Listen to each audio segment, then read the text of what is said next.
मेरा एक सपना था कि एक सुंदर पहाड़ी इलाके में प्राकृतिक वातावरण के बीच एक घर बना के वहाँ पे रहने का।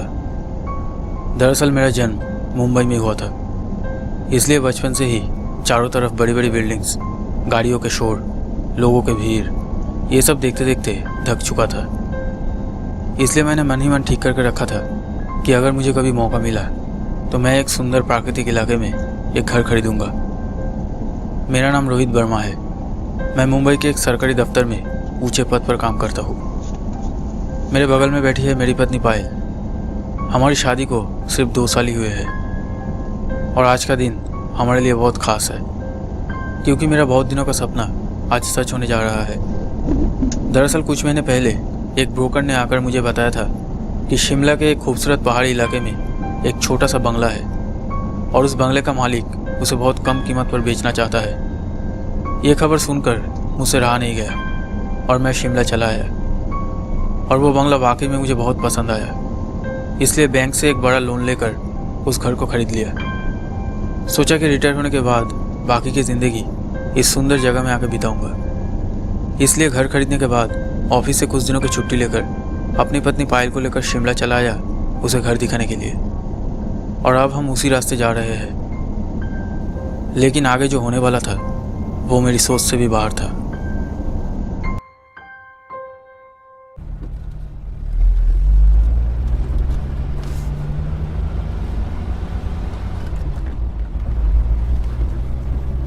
जब हम बंगले पर पहुंचे तब दोपहर के लगभग 2:30 बज रहे थे। इतनी दूर आने के बाद मैं बहुत थक गया था।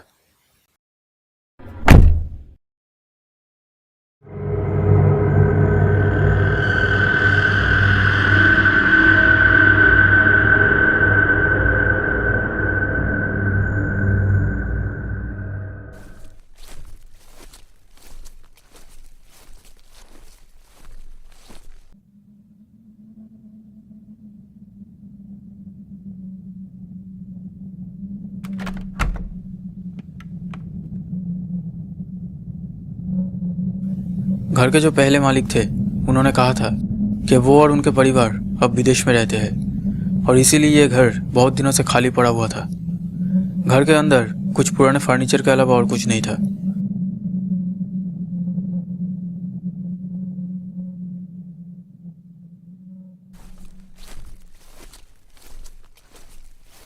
घर के अंदर आते ही मैंने पायल से पूछा, कैसा लगा घर?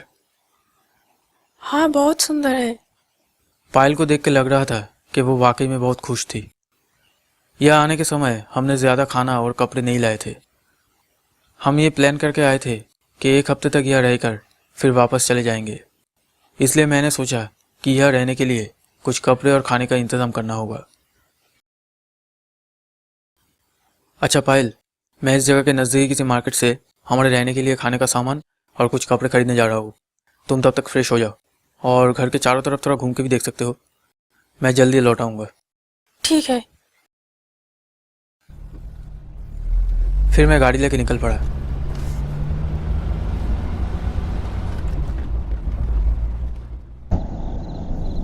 लेकिन बहुत सारी खरीदारी के कारण मुझे घर लौटने में बहुत देर हो गई। मैं तेज़ी से गाड़ी चलाकर जल्द से जल्द घर पहुंचने की कोशिश कर रहा था। एक तो रात हो गई है, ऊपर से अनजान जगह, और पायल घर पर अकेली है। ये सब कुछ सोचकर मुझे बहुत टेंशन हो रहा था।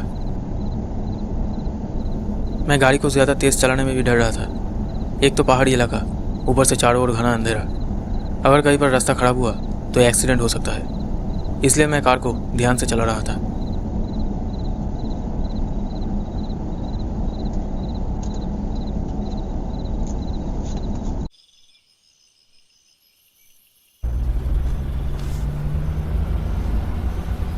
घर के सामने आने के बाद मुझे थोड़ी शांति मिली। मैं सोच रहा था कि देर हो जाने की वजह से पायल मुझसे नाराज़ तो नहीं है। मैंने खिड़की की तरफ देखा।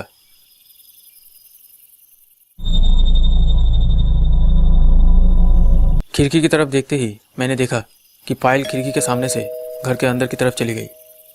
मुझे लगा कि शायद मुझे देख के गेट खोलने के लिए आ रही है, लेकिन कहाँ है पायल? बहुत देर तक बेल बजाने के बाद भी पायल नहीं आई। अचानक ऐसा लगा कि जैसे गेट खुला ही है दरवाजे को थोड़ा सा धक्का देते ही दरवाज़ा खुल गया। ये देख के मुझे बहुत ही हैरानी हुआ और पायल की इस बेवकूफ़ी को देखकर मुझे बहुत गुस्सा भी आया। इस तरह का एक सुनसान जगह में घर के मेन गेट को खुला छोड़कर वो क्या कर रही थी? कमरे के अंदर आते ही मैं और भी हैरान रह गया।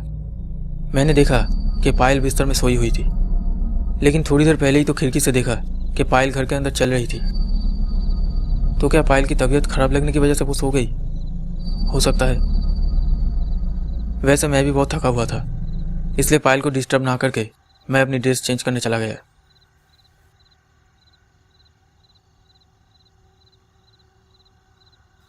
फ्रेश होने के बाद मैंने सोचा कि जब पायल सो रही है तो मैं भी थोड़ा आराम कर लेता हूँ। उसके बाद पायल को खाने के लिए बुलाऊंगा। ये सोचकर मैं सो गया। मैं इतना टायर्ड था कि सोने के कुछ ही देर बाद मुझे नींद आ गई।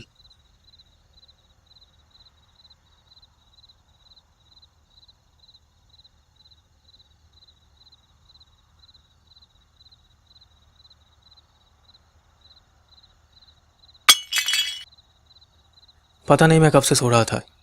अचानक एक आवाज़ से मेरी नींद टूट गई। मैंने घड़ी में देखा तो रात के 3 बज रहे थे। मुझे याद आया कि पायल बिना कुछ खाए ही सो गई थी। और सिर्फ पायल क्यों, मैंने भी तो कुछ नहीं खाया। गर्दन घुमा के पायल की तरफ देखते ही मैं चौंक गया। देखा कि पायल बिस्तर पर नहीं थी। अब मुझे बहुत अजीब सा लगने लगा। रात के 3 बज रहे हैं, इतनी रात गए पायल कर क्या रही है? तो क्या पायल बाथरूम गई है? लेकिन जो आवाज़ हुई वो किस चीज़ की थी? जो भी हो, मैं अब ज़्यादा कुछ ना सोचते हुए पायल कहाँ गई ये देखने के लिए कमरे से बाहर निकल के बैल्कनी के सामने आया। तभी मैंने देखा कि पायल सीढ़ियों से नीचे की तरफ जा रही थी। मैंने पायल को बुलाया। पायल, पायल इतनी रात में तुम नीचे कहाँ जा रही हो? लेकिन पायल ने कोई जवाब नहीं दिया।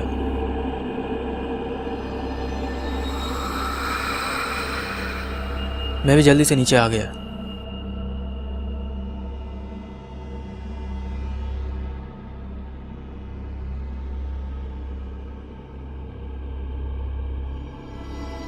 नीचे कॉरिडोर की तरफ आते ही मैंने एक अजीब चीज़ देखा कि पायल अंधेरे में बैठी है। पायल कुछ अजीब सी हरकतें कर रही थी। वो क्या कर रही है ये देखने के लिए मैं थोड़ा आगे बढ़ा।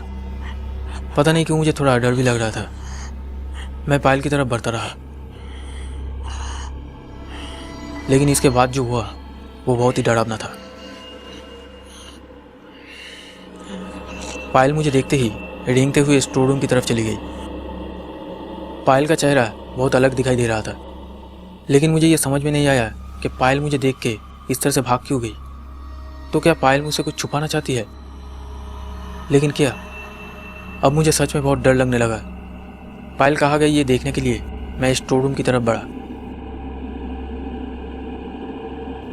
मैं स्टोर रूम की तरफ जाते ही देखा कि कॉरिडोर की खिड़की खुली हुई थी। मैंने जल्दी से खिड़की बंद कर दी।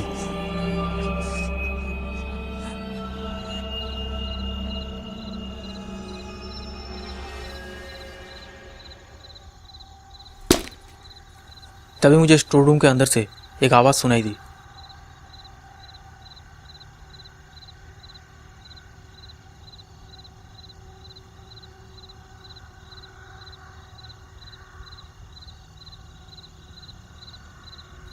मैं स्टोर रूम का गेट खुलकर अंदर गया।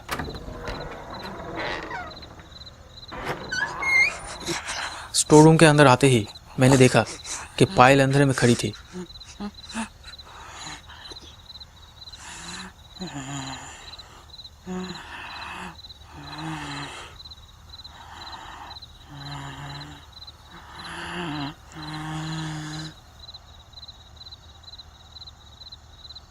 मैंने पायल से पूछा, पायल क्या हुआ है तुम्हें?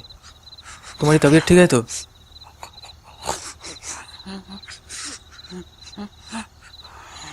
अरे ये क्या, ये लाइट क्यों ऑफ हो गई?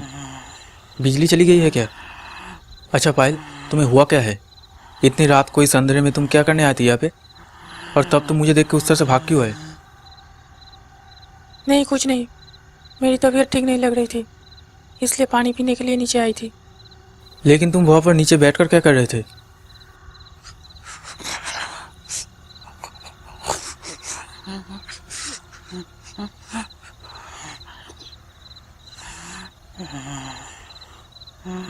अच्छा अच्छा ठीक है, तुम पहले ऊपर चलो, फिर सब सुनूंगा। अरे वाह, लाइट आ गई है। लेकिन ये बदबू कहाँ से आ रही है? यही कहीं आसपास से आ रही है नहीं?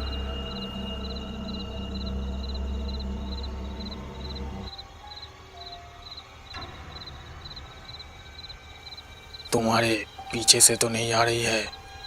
पीछे घूमते ही मेरा सारा शरीर सुन्न हो गया। मैं डर के मारे जमीन में गिर गया। पायल, पायल तुम्हें क्या हुआ है? कौन पायल? या कोई पायल नहीं है।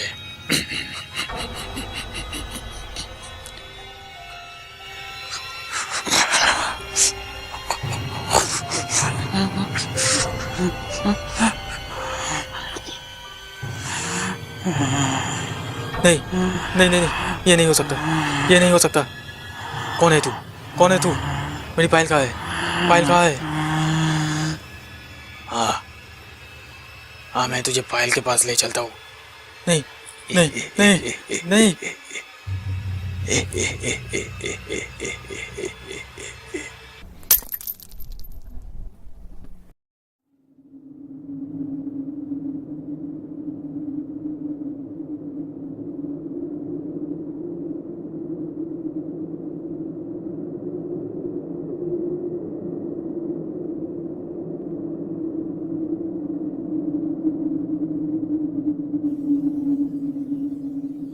कभी समय मिले तो आइएगा ज़रूर हमारे इस बंगलों में घूमने के लिए।